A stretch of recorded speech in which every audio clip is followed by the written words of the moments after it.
and build your life. Like, forget everybody else. Get in love with what you're doing. Make your goals, make your vision so strong that they consume every single inch of everything that you're doing, and you don't need anyone else. Like, someone says something bad about you, go, well, they're obviously not a fit. That's all it is. Obviously not a fit. Obviously not a fit. I'm busy doing what I'm doing.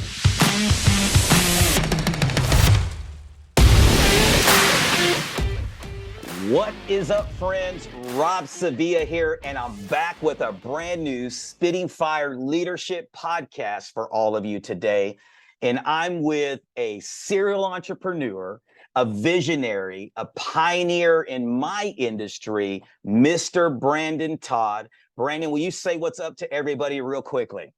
What's up to everybody real quickly? Well, I enjoy. I follow orders well. How you doing, Rob, man? Thanks for having me on. I appreciate it. There you go. You make it simple. I love it. Well, we were talking off camera, and I was telling you that I loved your talk and just everything that you did at 8%. And you were bringing some fire there, and I know you're going to spit some fire today. But before we jump into that, I just want to remind all of you why I do this podcast, why I interview entrepreneurs, visionaries, pioneers, leaders like Brandon. It's because I live by this mantra that we were all created on purpose for a purpose. And I pray that something that Brandon and I talk about not motivates you, but divinely inspires you to start living on purpose in 2022. Well, Brandon, once again, thank you for being on the Spitting Fire podcast. And what I always like to do is start off by asking our guests if they would just give us a 30,000 foot view of their story, and then we'll go from there. Well, first of all, I got to say that you were in my head there. I haven't watched your podcast yet, but like what you're saying, living on purpose, it's stuff I've always talked about.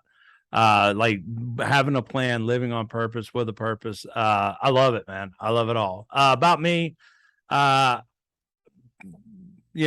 watched, I grew up in way rural East Texas. Way rural.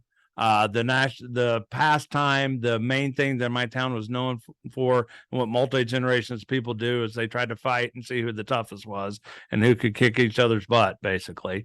Sure. So it's kind of a rough childhood. It wasn't rough. I had good parents, good family, good hobbies, but there was a lot of, I got in 75 fist fights through junior high. Wow. And so people wanted to crack at me a lot and all that. So that's something I haven't told many people a lot. So, there was there wasn't a lot of opportunity where I grew up. There wasn't a lot of people who are telling success stories and you can make it here kind of things. It was just not that. It was who can drink the most beer and who can kick whose butt. Right. Basically, that was the culture I grew up into. There was something I think in my mom and dad had inspired in me to let me know they had not lived there forever. They'd lived other places. And I took some trips to Seattle area to see my grandparents over the summer. So I knew there was more to life. And somehow at my formative years, I started seeing that, maybe more can be possible. Sure. And I started rejecting certain bad ideas where people said, I'm born here, I'm going to die here. Or, it's me and you, we're going to be the only friends we ever have for life. And people Sure. started forming clubs and gangs and stuff like that. I was just like, something in me said, they asked me to join their club one time and get a tattoo that showed the whole club. And they said, you're going to be a lifer with us and all that. And I was like, dude, you don't know this. I'm going to college next year. You'll probably never see me again. And they didn't like that a lot. But that's formative years. And while I was doing that, my father had a home office where he was cold calling senior citizens for Medicare supplement insurance right in my home, right across the hallway from my childhood bedroom. And a couple years into college, I came back and I started helping my dad out. He was having some health problems. He had undiagnosed rheumatoid arthritis at the time. Long story short, he had nodules, he had pain, he had fatigue. He was wearing a size 13 shoe when he was supposed to wear a 9.5 just to not hurt and squeeze the nodules that were growing on his foot. So I started cold calling, trying to help him out and driving him around so that he could go on these appointments. in 1995, and then again in 96. By 96, it was diagnosed. He started taking medication and responded to it. So he was able to have a normal life. But those two formative summers where I would cold call from my childhood bedroom and then go out in the afternoon with my father, who is, to many people say, one of the best salespeople they've ever met. That really propelled me. And in 1997, January of 1997, I got my insurance license and started my career. I could go on and tell the story forever, but long story short, man, we, within a few months, we got an office. I had the business, the hustle. He said he always was humble, said, I have the gray hair so people will trust me. He was a ninja sales trainer. Right. But we went in as full partners and started our agency, and it all kind of grew from there. Sure. Spun off everywhere. So. Well, I wanted to ask, because I heard you talk about your dad at 8%. In another interview, I heard you talk about your dad. What was the biggest lesson your dad taught you that contributed to your success today? That's a great question. God, there's so many. I mean, it's your father, right? Right. That you can learn anything that comes to mind. That you're not just stuck, that you're not just a plumber. It's because you went to plumbing school, or you're not just this, or you're not just that you can become anything, and you can learn anything, and you can do anything. If I don't know about that, it's learnable. I think that's one skill that's taught me something my whole life. And so I believed, and he always, no matter what the circumstances was, if he could be dead broke and you'd think he's the richest guy in the world, and he taught me that summer, because of his health problems, he wasn't doing well.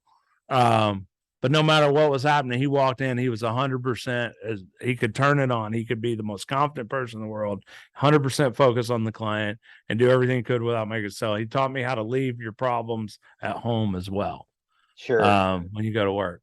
Yeah. No, that's good. What if somebody's watching today, Brandon? Let's just stop for a second and kind of maybe look into the camera, even though we're looking at the camera.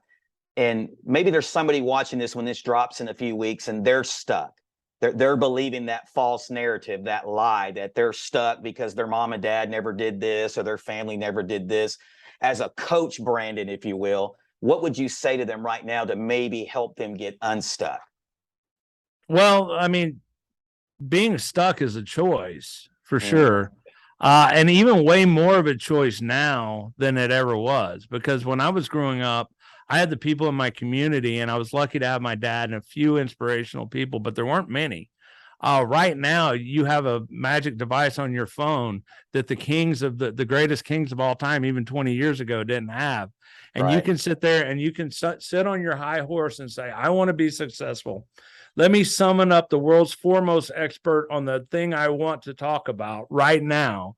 Bring him to me and have him lecture me on a prepared lecture. You can get on YouTube right now and have access to the world's best minds, the best people, the best success coaches, all of that. So if you are stuck, probably because you're watching Netflix or playing video games or chewing some. If you decide that you want to be successful, you can be successful. You just have to decide to make it your priority. And the resources are out there like never before. It's the most exciting time. It's the best of times and the worst of times in a lot of ways. But no matter what happens right now, you still have the resources to become whatever you want to be. You just you're going to have to do some hard work to get over it, but to get over your own demons, but it'll happen. Yeah, no, I love that. You're spitting some fire right out of the gate. Let me ask you this. I want to go back to something you said about cold calling, because that is something that a lot of people are scared to do today. You know that probably better than I do, working with as many agents as you have. What are some of the biggest lessons, though, that you learned from cold calling early on in your career that have contributed to your success today?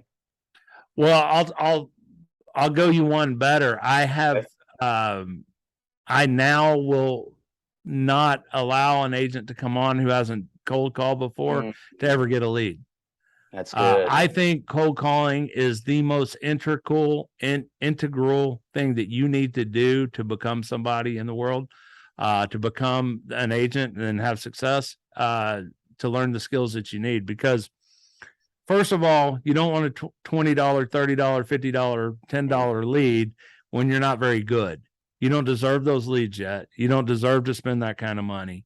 What you need is reps. You need practice. You need to be able to let it roll off your tongue, and you need to do that in a way that doesn't cost much money. You can get a name. You can get a list of names and phone numbers of people that meet your demographic, anywhere from 2 to 10 cents a name. It doesn't hurt me that bad to make 20 10-cent mistakes. If I call and I fumble around and I'm messing it up and all that. But in that skill set to get someone who's not interested in you, who's not looking for you, who doesn't have your problem, who's not searching for you, to get them interested in you, to win them over, past their sales resistance and all that. Those are all the things you're going to need, not only in your business, but in your life in general. If you can learn those skills and go through that pain, go through that trial by fire with a purpose, then you'll become something. What people don't understand is they look at the world as something they need to do. They look at their job as something that they need to do. And when they're done, it's done. They don't see that they need to become something. If you become something, you get different things. A billionaire is a billionaire because he acts a certain way, thinks a certain way, believes a certain way, does certain things, meets certain people, connects with the people, pushes other people out of his life, those kind of things. If you want to be a millionaire, you want to be a billionaire, you got to act like that. You got to get the skill sets that they have that attract that, because that's what it is. And you're not going to do that by getting a whole bunch of tasks done. You're going to get that by doing the inner work and doing the reps and doing the repetitions that make you that person.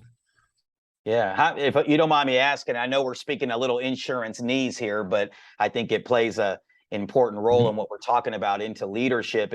Do you mind sharing how many cold calls do you make an agent starting with you? Like, how many cold calls do they have to make before they earn or deserve? I actually have a great system now where they earn credits based on production.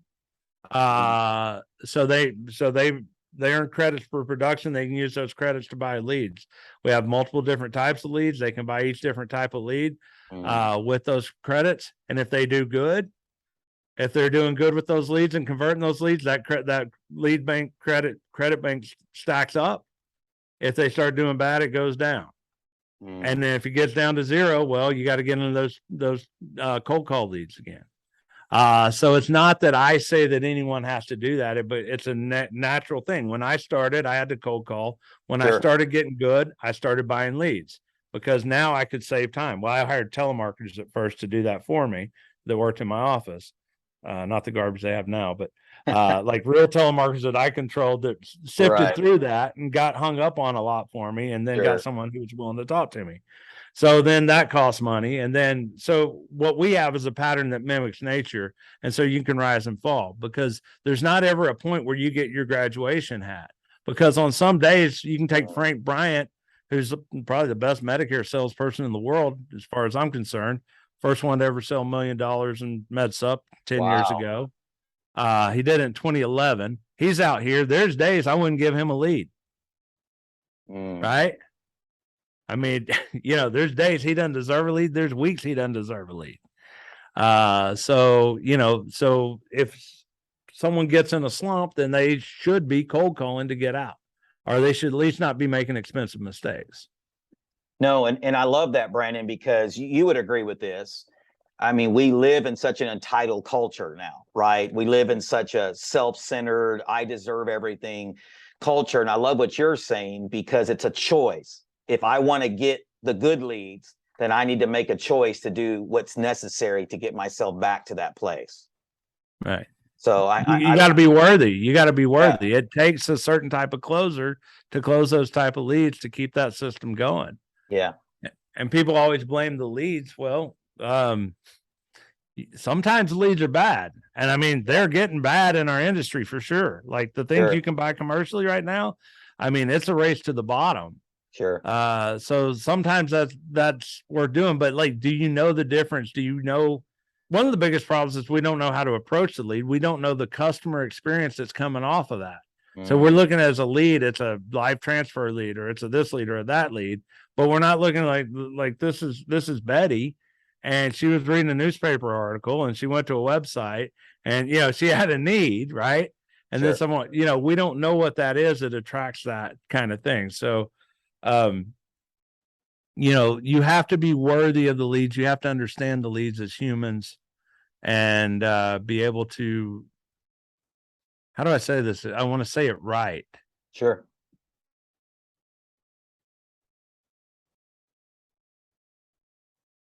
I think I said enough. You Sure. have to be worthy of the lead. You have to be worthy of the lead. And you get that by doing the hard work earlier. Yeah. So let's stay there for a minute. Define what a lead is to Brandon Todd. Tell us what a lead is. I know we're kind of focusing more on the insurance side, but I think this is really good. I think you're bringing some serious fire here. What is a lead? Well, I mean, this goes way beyond insurance, because what most people do is they're manipulative.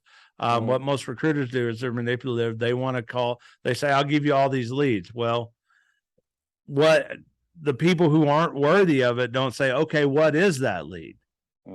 A lead is a human being. It's not a direct mail lead. A recycled direct mail lead from 3 years ago is way different than one that came in yesterday, because you got to look at every single thing as a human being behind it. Now, if I can call a name of someone over 65 in the Medicare space and their phone number a lead, but I never would consider that a lead. I'd call that a name and number, right? But some people will sell it as a lead.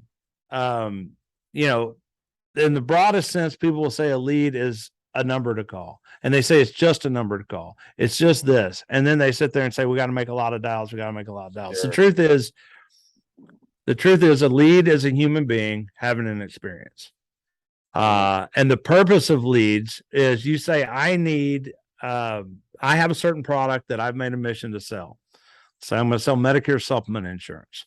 Well, only a certain percentage, a little less than half of people are candidates over 65 for Medicare supplement insurance. And only a certain percentage of people in the world are over 65 and on Medicare. So what you're doing is saying, let me, instead of having to go out and knock on every door and find people like my dad first started in the business, instead of having to make 1,000 dials, let me put something out there that makes someone respond, and I can find the right people who are more likely to be aligned with my product and my offering. So, putting out a direct mail lead, you're going to have a certain message that's going to respond to a certain people, and you're going to have only sent that to a certain demographic of people. And so when you get that lead back, it's not like it's just a name. To me, that lead back on a direct mail is, okay, here's someone who responded to this message. Had I made it a different message, different people would have responded. So here's someone who picked this card out of their mail going through their day, and they saw that message. You know what? I'm going to take the time to fill this card out and send it back, for instance. So this is someone who likes this message enough to send this back, and it connected with them long. So I need to know that that was the message that they connected on. I need to know the experience they had, so I can come in and meet them right where they are in that user experience. Right? Where most people just say it's a lead, I'm going to start calling them, and they do the same thing they would do that direct mail lead as they would a telephone lead or an internet lead or an age lead or a whatever. And they wonder why they keep getting that resistance. It's because they're not meeting people where they're at and where they are in the experience. And they sound like a salesperson trying to push something down their throat, and they deserve to be hung up on. No, listen, I think that was worth the price of admission right there. That's bringing it.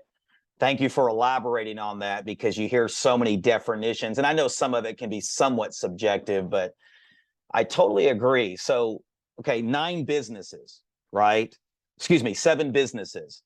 Let me ask you this, because when I interview successful people like yourself, a lot of them talk about failing faster, that they had a lot of mistakes and a lot of failures along the way, but they didn't let it stop them. What was one of the biggest lessons, if you don't mind sharing, that you learned from some of your mistakes or quote unquote failures? Trust your gut, and don't let bad people in your life. There's if you're a business person, see, I started out, I came in weak in my business world. I think because I came in as partners with my dad, and people, I was kind of a target. It was easy to say, because I was having massive success in my 20s, and people don't like you to have success for the most part. People always want to talk about how they talk about how I was born with a silver spoon in my mouth and all that, and it's like the opposite. You know, dad was a successful salesperson, but he wasn't a business person until I came along. And, you know, we had a magic partnership. We're just what each other needed, that kind of thing. You know, so I came in kind of weak, asking questions as a young guy, managing 40-year-olds. That was kind of hard when I'm 25 and I have 40-year-old employees. But I came in humble. I came a lot like that. But as we started growing fast, I started thinking that I needed to hire corporate guys. I needed to hire people who had worked in big businesses and been in big businesses before to help me, because I didn't know how to run a big business. And the truth is, neither do they. This is one of the biggest things I learned. They know how to work in a big business. You know, the skill set it takes to go from nothing to something is so magical, so deep, so profound, that nobody gets it unless they've done it themselves. And if you have that ability to go from nothing to something, just like when you make a single sale, then that skill set will propel you so much. But it is also the reason why you shouldn't be asking much permission of other people before you do something. I'm not saying don't include people. Sure. It's integral that you include people, that you build teams, and you get a lot of feedback and structure. But in the end, if your gut says this isn't right, no, and you're going to go somewhere, you have to stop it.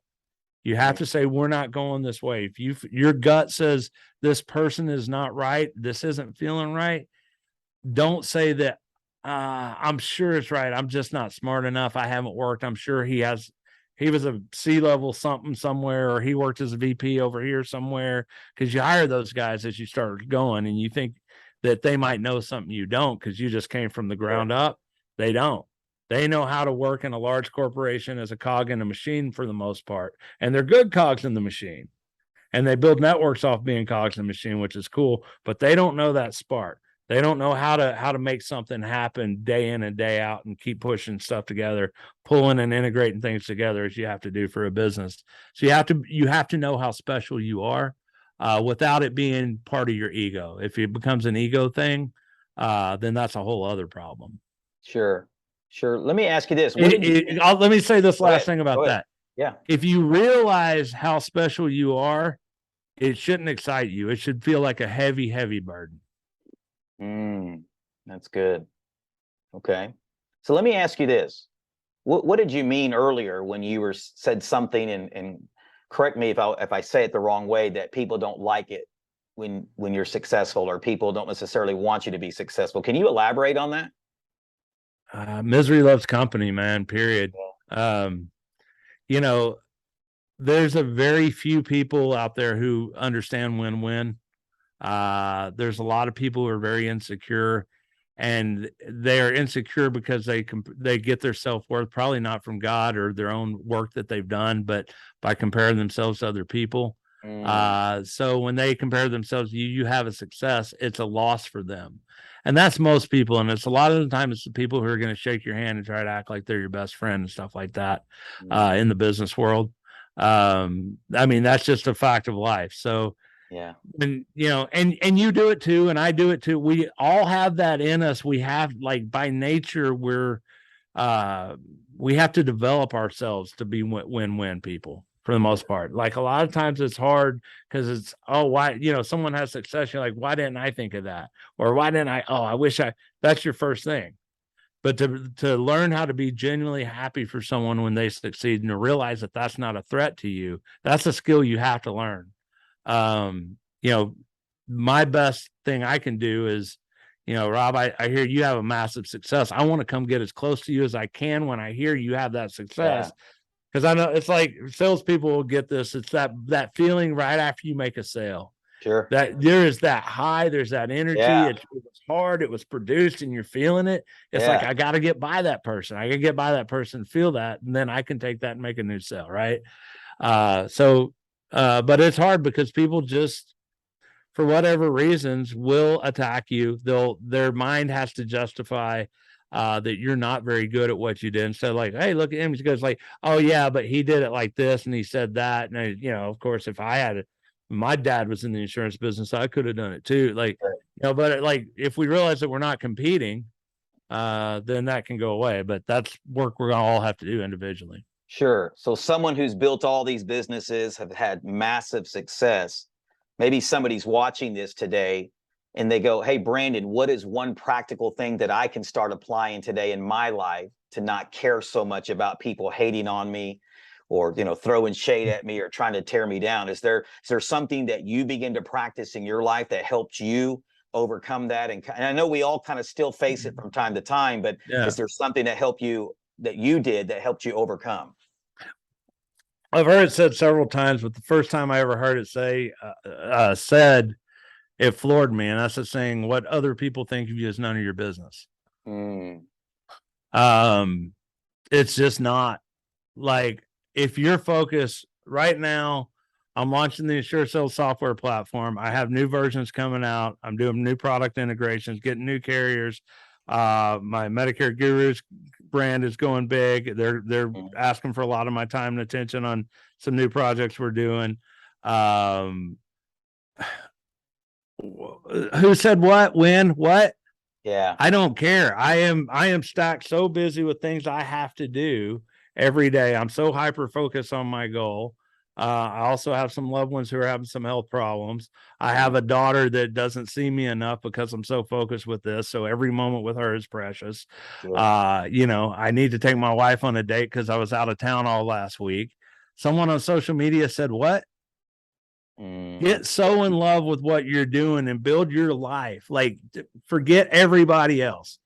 Get in love with what you're doing. Make your goals, make your vision so strong that they consume every single inch of everything that you're doing. And you don't need anyone else. Like, someone says something bad about you, go, well, they're obviously not a fit. That's all it is. Obviously not a fit.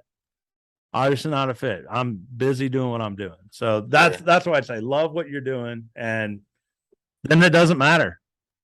Yeah.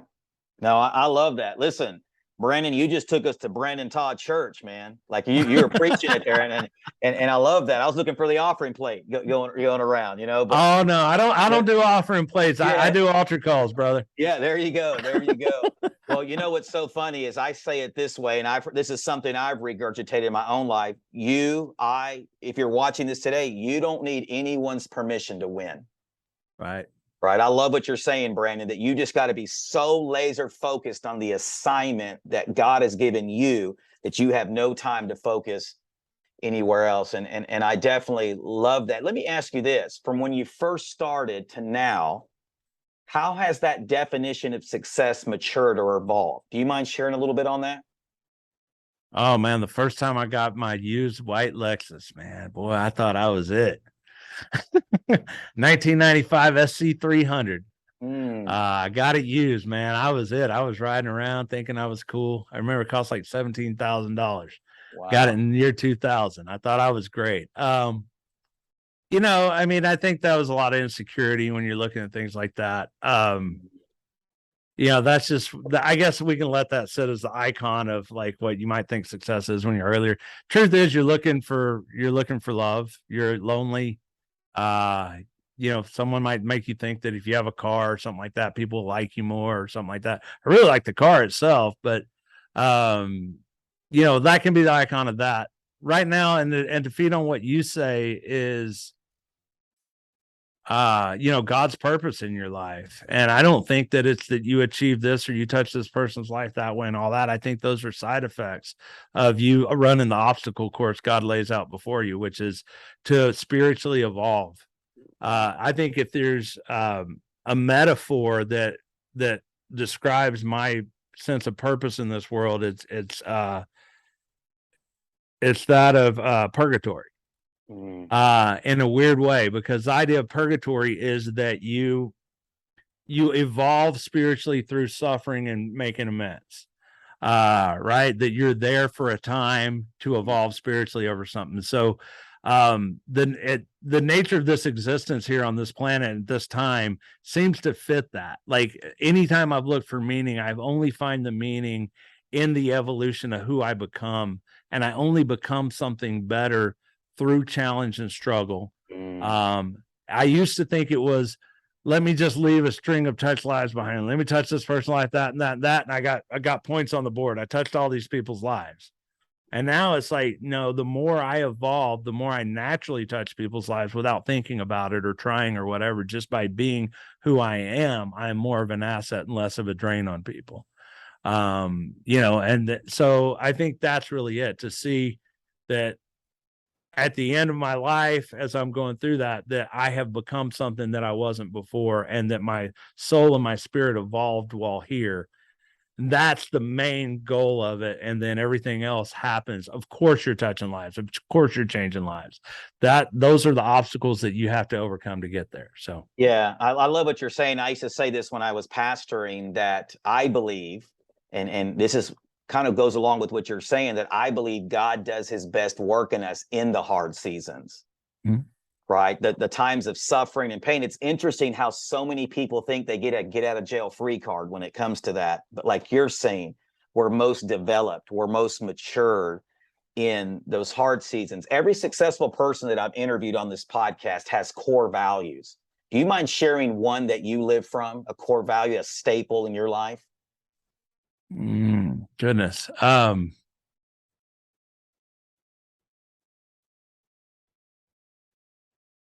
When I think core values, I get into the corporate stuff, and I was wanting to go a different way on that. I want to expand on what you were saying first. Okay, go ahead. The seasons of life that are a struggle, the people who are great don't avoid those. They seek them. The great bodybuilders go to the gym every day. They do everything they can to put themselves under a little bit more struggle, under a little bit more weight. Yeah. And if you can do that spiritually, if you can do it physically, if you can do it in business, and that ties back and lives off what we're talking about cold calling. If you want to be a great salesperson, you don't have the skill to be that now. The way you're going to do that is going through that struggle.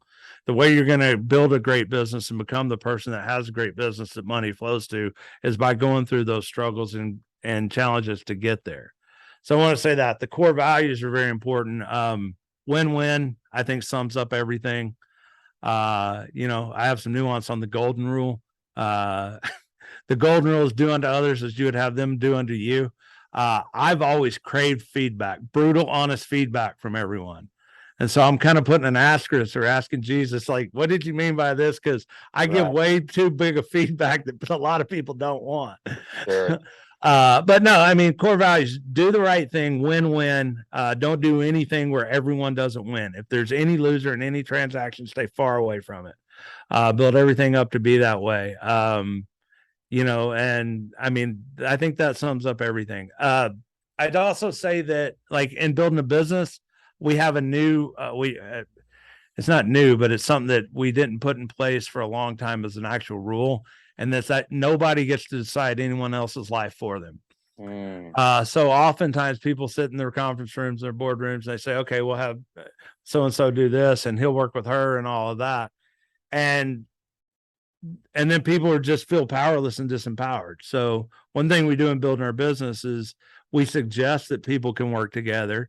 We suggest, hey, what do you think? But if we want to assign someone or put people on a team, we have everyone talk, and every single person has veto power over wherever they're assigned and what they can do, because they must choose to go where they need to go, and they do it, but when they're right. What we found by doing that is that we're not, the people who are trying to make those assignments aren't as smart as they think they are. That oftentimes that through those conversations, they'll find a better fit for themselves. And, they often don't know it. So giving everyone that empowerment to say, we're all working towards the same goals, and you get to choose your destiny. First of all, it empowers the people who want to work here.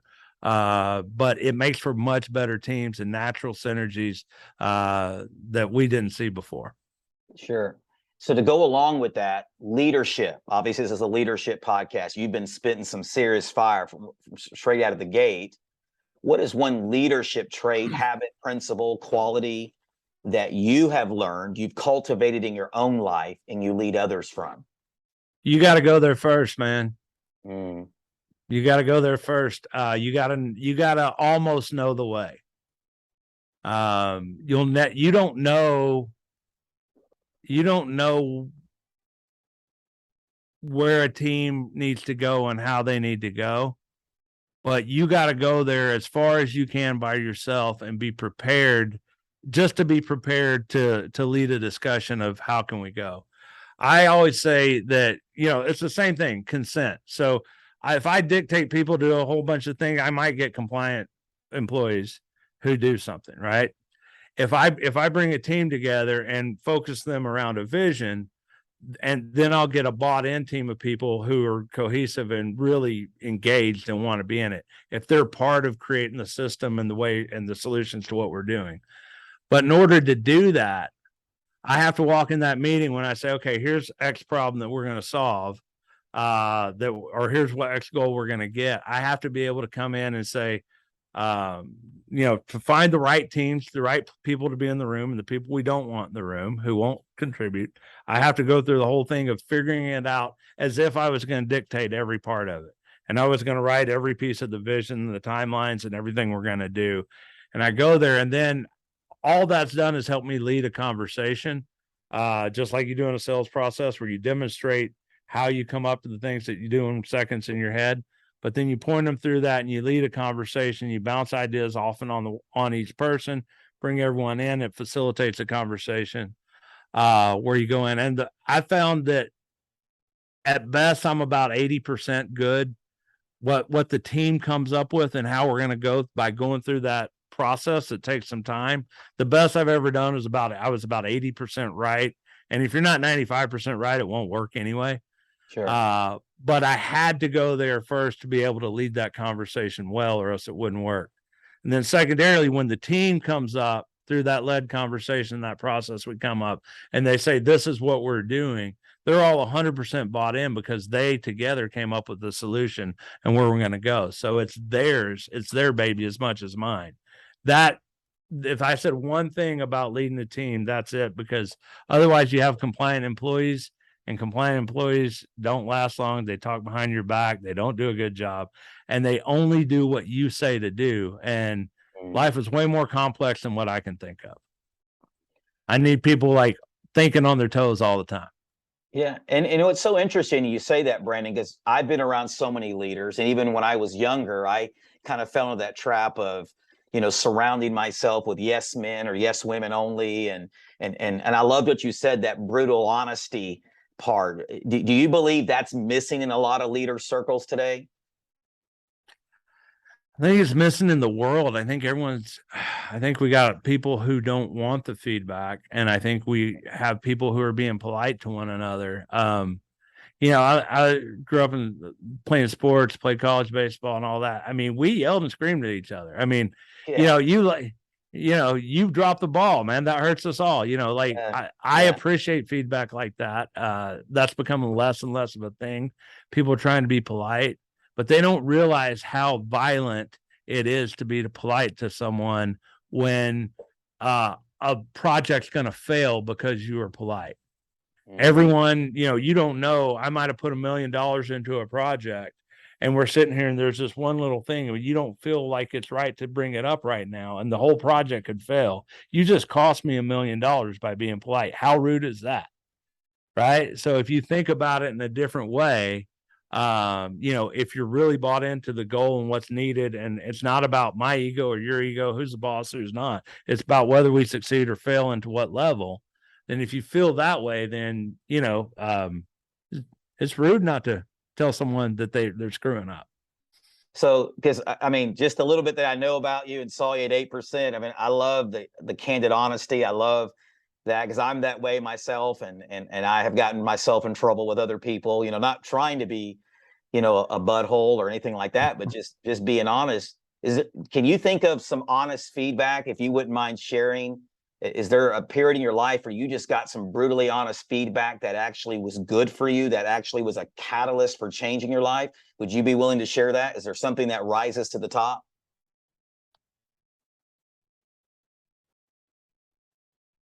It's hard to think of any one thing. It's like, to me, that's like, can you think of one dinner you had that made you feel really good? Like, Sure. like feedback is something I don't get enough of. I can say that for sure. I want more people telling me exactly what they feel, good, bad, and ugly, and all that. Like honest people who have my best intentions, and not the haters and the Sure. oh, you're only successful because of this. Sure. But I've always listened to everyone. If someone comes in and says, hey, I don't like this because of that, I don't like what you did here, or you should have said like that, I'll always listen. And often if I challenge people, they back down. Like, okay, but I'm not challenged. I'm like, so what do you mean? So I should have said this, or and okay, fine. But it's like, I really want to know. Sometimes that leads to, no, you were right, because I didn't realize the situation you were in. I'm just trying to think. I can't think of one thing. As someone I've been, it's like I'm constantly looking for stuff. I think it should be like food. Feedback should be like food, and brutal honesty should be like food. No, I definitely love that. A couple more questions as we get ready to wrap up today. And man, you've been a professor today, man. You've really been sharing some awesome knowledge with us, and I appreciate you taking a few minutes, because I know you're a busy guy. Yeah. I ask everybody that comes on the podcast this: if there was one word to describe Brandon Todd, what would that word be? Belief. Okay, so let's talk about belief. How has belief contributed to your overall success? Without vision, my people perish, right? Yeah. You have to see a better future, man. The world is there's infinite possibilities in the world. I literally, my vision right now, I think, did I say this on stage the other day? I wouldn't be exaggerating if I said I'm able to accomplish and believe I can accomplish now 10,000 times more than I did before. Like a ridiculous amount. I mean, this poor little kid trying to not get in fights in East Texas. I mean, I talk like this, man. I was as redneck as they came, man, and I didn't have much possibility, Right. Like I was just this little kid who was scared to death of the world and trying to play baseball and ride skateboards and all of this. I remember, thinking $100,000 a year, isn't that what movie stars make? I mean, I really was that guy. Yeah. I didn't know what money was. I didn't know anything, but you expand your vision day by day. More is possible. More is possible. But if you don't just say, okay, and X guru makes $100 million a year, or is a billionaire, or makes $1 million a year, or makes six figures, whatever your guru is. If you look at him and say, what's the gap between me and this person? Yeah. What's the gap between me and here? Because I want to be that, hopefully. There's like some gurus that I study on certain angles, and I want to have their skill set here, but I don't want to be them. They could be a disgusting person, but I want that skill set they have. Sure. Right. So just believing and growing your belief. If you believe more is possible, and it seems like everything in our world is designed to bring our belief system down and what's possible. If I don't believe much possible, I'll put up with all the bad things that happen in it. If you're working for a big corporation, you're completely powerless over your life. You have, bad retirement benefits they'll probably take away from you. You have, you're told to go over here and work with this person, that person you hate every day of your life. You work in this cube, you put in the time day in and day out and all that, because you don't believe more is possible. If you believe more is possible, then it will be. And so rather than looking for the trick or the technique or anything like that, look for a way to expand your vision of what's possible. Get a higher consciousness and know that it's possible for you too. You can be 1,000, 10,000 times more than you know of.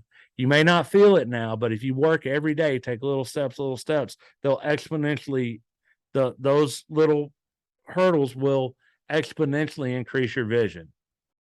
And if you have that big of a vision, it's inevitable for you to not act. It's impossible for you to not act on it. It's inevitable that you will start succeeding at a more increasing level. No, I love that. And as we close today, talk a little bit about insurance sales. I see the logo in the back. You're revolutionizing our industry with this platform. Can you talk a little bit about that as we close today? Go to insuresales.com and start putting your fingers on it. I can't talk about it as much as it helps. It's a free agency management system given out right now. We have the agent version released. So agent only. By the time this aired, we might have multi-user agency version. It's me giving away my life's work for 15 years. I built scalable insurance agent technology all over the last since 2007. And then I'm giving this away to the world so that you can focus on selling, recruiting, and training, doing things you love in your business. And so go and sign up for, it's free. You'll be surprised the value you get right out of the box. I mean, it is a full-on CRM agency management system. We also have in community things in there. We have InsureLink social media where we can connect and talk more about what you want the future of the platform to be. So yeah. And I said one more question, but you talked about giving away your life.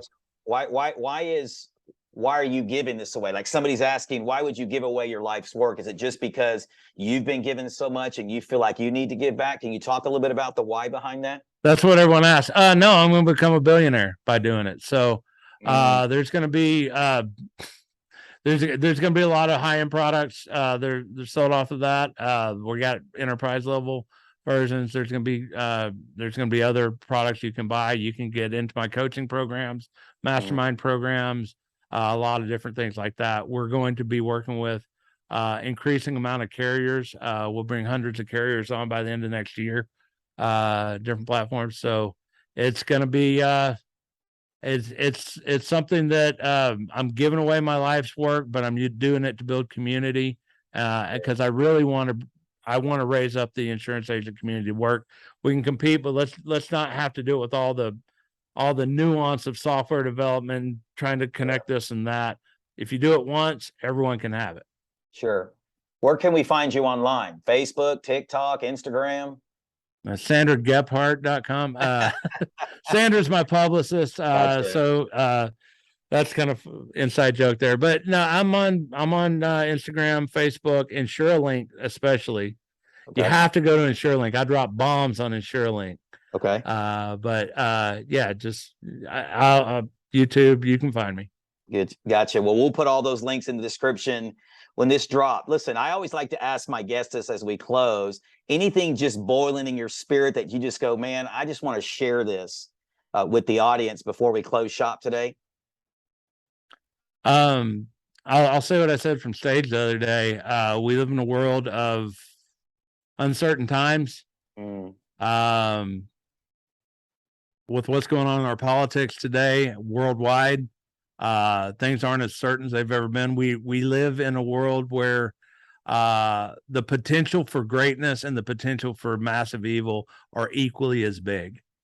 And the answers to that are not going to be found in any collective solution, but it comes from individual human beings becoming great. All great change, everything that's happened in history came from single individual human beings who took their power, claimed their power, and did that. And if you do it day by day, week by week, and that, I mean, it's the hard route. You have to learn, you have to study, you have to confront your demons, you have to question the things you hear, you have to do that. But that's the path to greatness. And if we're not great, we'll be dominated. Yeah, no, I definitely love that. Well, Brandon, thank you for being on today. And as I look in the camera and we just close, I pray that something we said, this is the way I like to say it, that put fresh wind in your sails, right? That you don't quit, that you become great, as Brandon is talking about, that you live on purpose, but it takes you making a choice right now in this moment, being intentional, being deliberate, saying, if it's going to be, it's really going to have to be up to me. I want to encourage all of you to please like, comment, subscribe below, share this with somebody who needs to hear what Brandon and I have talked about today. God bless you guys. Keep living on purpose, and we'll talk to you soon. God bless y'all. Take care.